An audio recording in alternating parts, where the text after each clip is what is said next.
Coming to the end of a long tour, but he seems to have thrived on the whole experience of being away in a different climate and experiencing different conditions. Yeah, he has. He seems to love it here in Dubai. Obviously, how can you not? It's a great place, but yeah, he seems to be very happy, healthy, and he's working well. He's a horse that thrives on high pressure, and obviously the tougher the races, the better he goes, as we've found out over the years. And so he'll be up for the challenge again. Obviously, it's a very competitive race, some very strong contenders, and he'll have to be at his brilliant best. But from my point of view, I don't think he's taken a backward step from Saudi. So yeah, hopefully he runs well. And you were saying yesterday, although he was beaten in Saudi, very narrowly coming a long way clear, he seems to have gained an even bigger following and reputation on the back of it. Yeah, it is, unfortunately, but we would have loved the other end of the stick. But that's horse racing. He gave his all. I almost believe it was one of his best performances he's put on a racetrack, really. It was phenomenal to be 10 lengths back to third.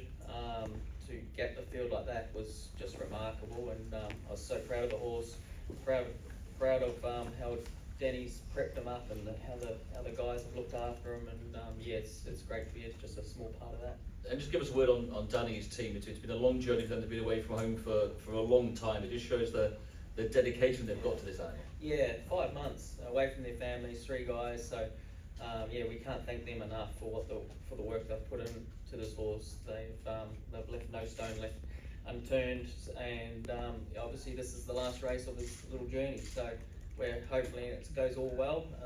We know the horse is good enough. We just hope we get a little bit of luck early, and he can show his wares, because I think if he runs up to the Jabal Hatta run, he'll be very hard to beat. And we saw the Jabal Hatta, this place really seemed to suit him as well. From the eye, you looked to have an awful lot to do off the turn, but he really accelerated down the stretch. Yeah, he did. So we're confident he obviously likes the surface. He's got round this track beautifully, which he normally does anyway. But yeah, it's the 1800, obviously long run down the straight, which suits him. He enjoys the firm surface that we're likely to get on the hot day, and yeah, he copes with everything pretty well. He's a well-seasoned horse. And with the heat as well, it's going to be exceptionally hot on Saturday, but it's conditions that he would not be unused to, given he's coming from Hong Kong. Yeah, for sure. Obviously, he copes with that pretty well, and yeah, so that's no concern. Obviously, he knows it's race day on Saturday when he's jogging around the parade ring on his toes, but he'll get a pony out to the start, and hopefully it all goes smoothly. And for you, this must be a horse of a lifetime to have taken you down back home to Australia as your adopted home, to win a cup, late to Japan, and to do what he's done in the Middle East is just phenomenal. Mate, it's remarkable, and yeah, it's a pinch me moment to be associated with such a great racehorse, and for what he's done for me and my family and all my friends. To follow this horse is just amazing. The fanfare he gets from Hong Kong, Japan, Australia, anywhere around the world. He's a very popular horse, and he deserves all the recognition he gets, because he wears his heart on his sleeve every time he puts his foot on that racetrack or hoof on that racetrack, and he does us proud every time.